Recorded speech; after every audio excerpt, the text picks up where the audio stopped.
are you? My name is Tainan and this is the Hook Captain channel. Today we are going to share our devlog with some screen sharing and some recordings, some videos built in studios like Camtasia Studio that assemble my thoughts about what we think Hook Captain product should be in the future. So I'm going to share them in the order of time. The first one was built on May 2020, so 2 years ago, and that's it. Here I was trying to show the idea of community content, so like a repository, but like a store too, like App Store here in the MacBook, we have it, in a way that the user could either select one built component or connector or solution from the store, or he could build his own. Let's continue. The user clicks on create, so he's going to create his own component. And here I was using the concept, the idea of blocks of logic.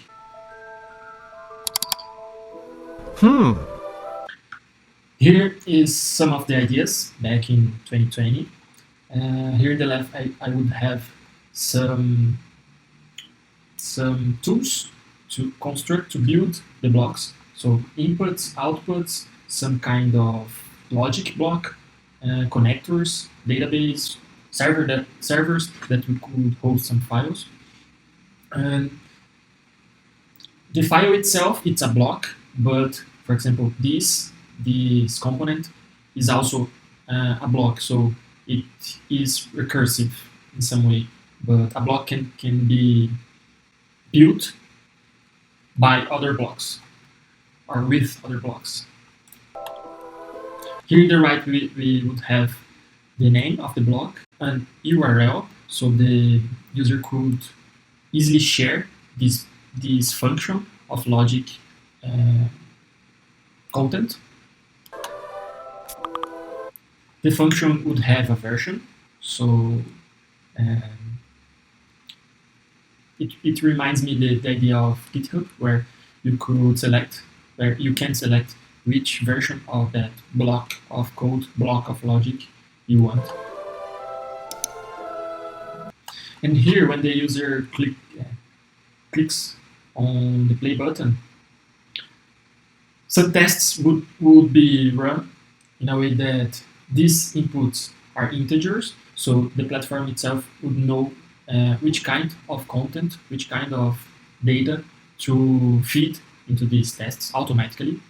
So the user could see in the console log, for example, which are the inputs and the outputs for each component of the block.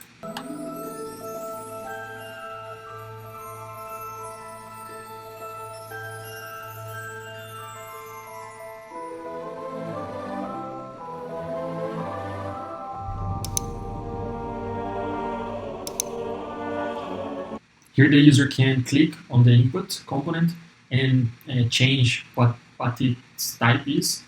In the test pattern, like I said, the user could select which type of data the platform would feed to the tests.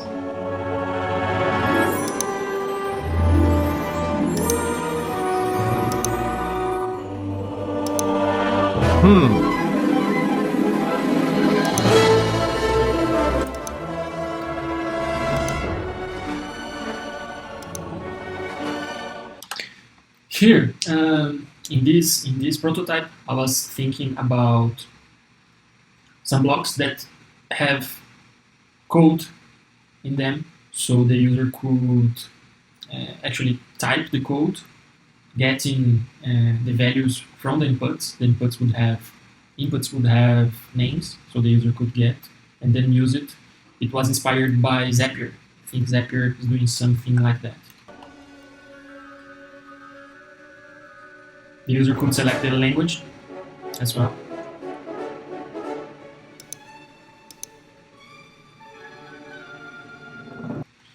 Here, do you remember when the user first opened the file? It has the block settings of the file, the multiply.hc file. Here, the user is clicking in one of the blocks inside the file, or inside the main block. And this block, this node, has its own name and its own URL. So it's also accessible publicly.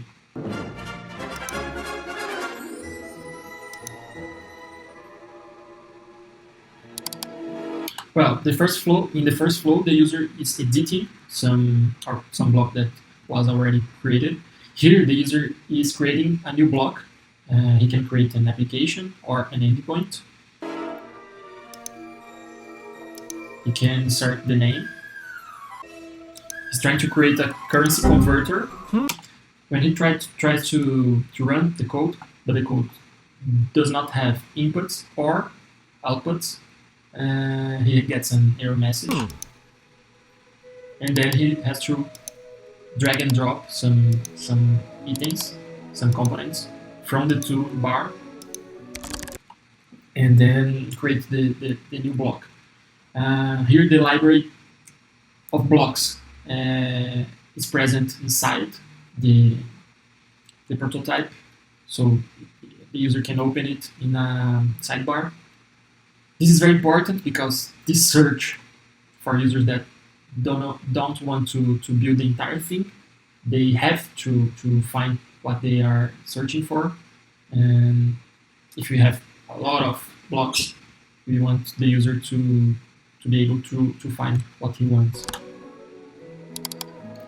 Here the user is creating a currency converter, so the inputs are the value and the currency that he wants to convert from the currency of his own country. Here the user is inserting a database into the block, and then he is going to connect the different components. He already had the multiply block, so he's using the block that he already created in this high order block that use the multiply. And that's it for the first prototype. So for the second prototype, it was built in 2022, so 2 years after the first one. In the meantime, I studied BPMN and a lot of ways to represent code in a higher level. And for this one, I used some library that converted text into some diagrams. This one is fast. I built this project using React and Laravel, so it has some functionalities that I think are good for this kind of IDE. At this point, I was believing that the design tool for the Hookathon would have to be some kind of text editor, but some kind of design tool for diagrams, some kind of debugger tool like an IDE. So that's why I organized the windows this way. You can resize the things, and here the backend was firing these actions, and then I was representing the event of running that function by this fire emoji here. And in the log I was logging which function was being fired at that moment. Here I'm showing that the functions are actually being run in the network, and I'm using some kind of redirect, so this function is redirecting to the other one. They are all endpoints in the server, and each redirect is passing the data, the result data from the the last function called.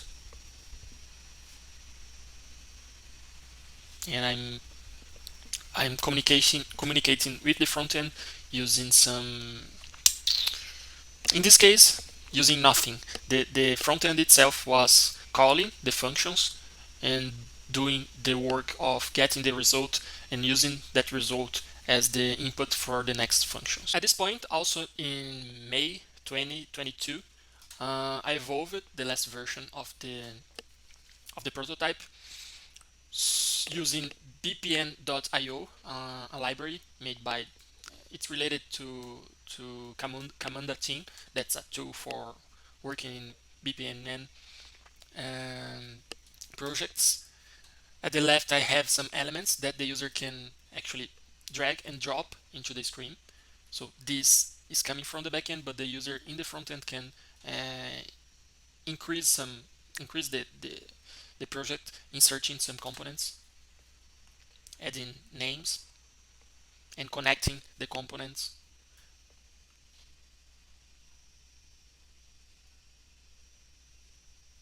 The user can move the components in the screen.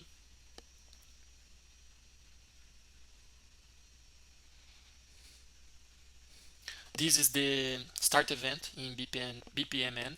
It's connected to the input event that I had in the first prototype, and the end event. I can clear the console. And in this prototype, I'm using some more elaborate uh, way to render to the user the function that is being called by the that's being run by the backend.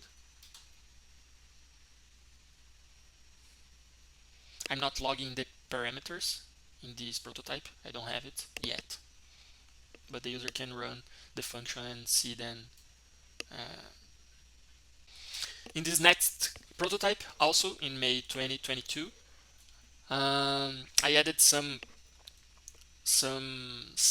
a side panel so the user can click in the component and change some attributes like the name. Each component has an identifier, so it's connected to the identifier in the backend. And in this case, I have three components: multiplies by 2, 3, and 4. The user can change the attributes in the side panel, and this is reflected in the BPMN chart or diagram. I created some functionality so the user can hide the panels and get a bigger screen. The user can zoom in and zoom out. Here the user is resetting the panels to the default configuration. And here we have some different logs. There's a log when the scenario execution was started, and then a log for each function that is run with the parameters. So in this prototype we had a fixed and static parameter. The input was 5, and then each function got that first parameter, do its thing, and then as a result, in this prototype I'm not using redirect anymore but socket.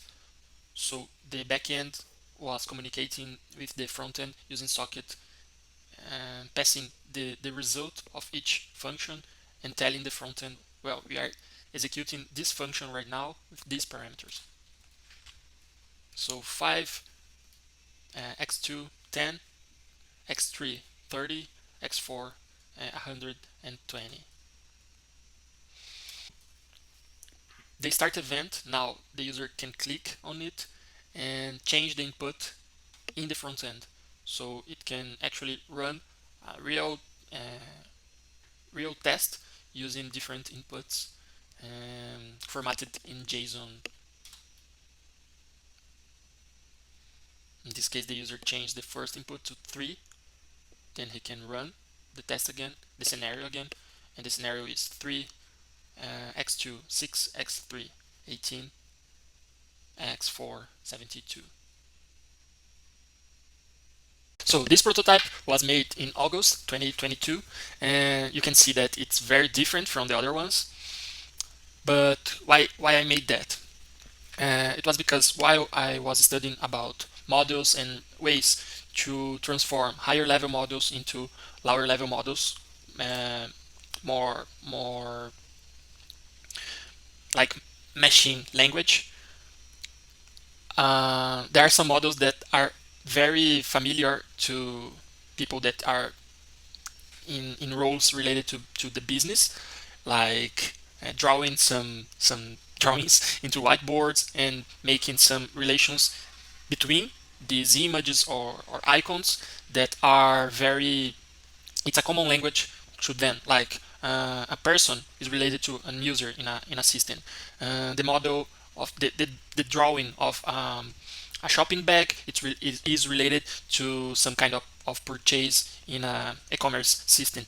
So this is one part of it, of the why, and the other part is that if we have this kind of higher level modeling using drawings and icons, we have ways to simulate the execution of the lower level models, like the BPMN diagrams that we saw in the other prototypes. So my idea while I was working on it is to have both views, like the view of the logic part of the system, but the view of the higher level models like drawings and icons, and see while the logic is running what happens in the higher level models, in the models that the people in business roles or in roles that are not technical can understand what's going on, what's happening in the whole system.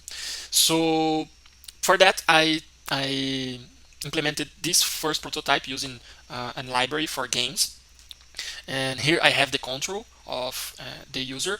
But the idea is that the logic or the some kind of diagram in the format that we were seeing, like BPMN or some kind of uh, storyboard diagram, could have the logic that would be used to run the character or the other agents inside the simulation, if you can say that. So let's play it.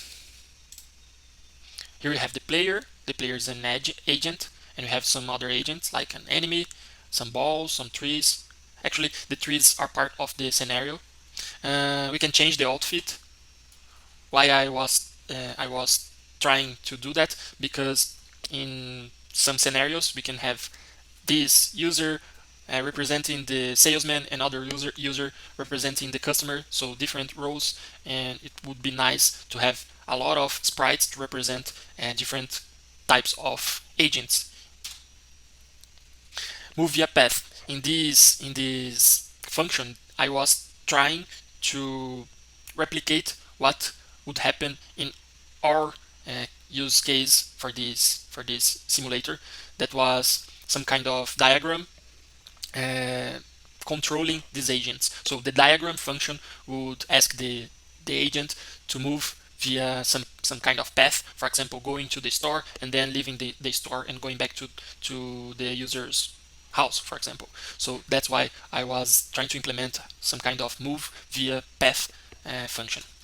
In this scenario, add ball was a way to instantiate some kind of agent inside the simulator. This could be controlled by the diagram as well. For example, in some node of the BPMN diagram, we could create the agent that represents the purchase, like the shopping bag. And for that, we would have to include some kind of agent inside the simulation. So in this prototype, we evolved the last one, but in this case, in this new version, we don't use the game library to render the map. We use it other tool that is focused in building 2D RPG games maps. So we use that tool to create the map. We use it another tool, Canva, to add the signs, the labels of the scenario. And then we use the game library to render the agent and control the agent through the map. We have some capabilities here that are the user can change the scenario. So you see in a minute, in some seconds, that the user can change the scenario. In this case, he's changing the map, but it could be useful in real world scenarios where you can change. For example, in this scenario we want to see the cars, but in this scenario we want to see inside of a car, for example, because in the first scenario we were testing collision between cars, and then in the second scenario we are testing um, the user, the driver, uh, pressing uh, the brakes in the car, for example. And the other capability of this prototype is that the user can change the agent, the main agent. So here, I think in this point, yeah, the agent was using being represented by a person, and then the sprite changed to a car. That can be useful because in some simulation we want different agents using being represented by different sprites, different images, and sometimes the same agent can be represented by different sprites. For example, if the agent changed some role or changed some kind of state. For example, the agent was a user that was happy, we can render the happy sprite, but then after the purchase is blocked by the system, then the user is furious. Then we can change the sprite to other kind of angry person. And that was this prototype. It was made in January of 2023, and here the goal is to replicate what we have in BPMN.io, but using a library that allow us to make more things that BPMN.io didn't allow. For example, we want to have some other components than the BPMN ones. We want to use this kind of diagram, not only for the logical part of the platform, the Captain platform, but also for the visual part. For example, we have some function that allows the user to purchase something, some product in the system being projected. We have the logical part, the part that we just show in the other prototypes that fires an endpoint, but we have the visual part that, for example, when this purchase endpoint is fired, we want in the simulation to move the user to the store and then render an agent representing the purchase, like a purchase shopping bag, right? And BPMN.io allow us to have these different components, but we prefer to have our own diagram too. So we have freedom to do other things and to simulate things both in the visual diagram, the logical diagram, maybe they are the same, and in the simulator itself. So we could have 3 views of the system and play and run the scenario and see inside the logical part of it where what is the node, the active node in the logical part, in the diagram visual part, and in the simulation. So in this first prototype of our own diagram tool, design tool, we created these nodes and we could create new nodes and create edges between them. This prototype was made in January 2023. Here we have an evolution of the last one. The goals are the same, to have our own diagram design tool. So here the user can create new nodes and create edges between them. Having our own tool, designing tool, we can, for example, create some rules. For example, some node can only be attached can to one node or to 2 nodes or to this kind of component like gateways and other nodes and end events, for example. But a logical node cannot be attached to a visual node. like the ones that I mentioned that move the sprites in the simulation, the agents in the simulation. And that was the last prototype we have to do that.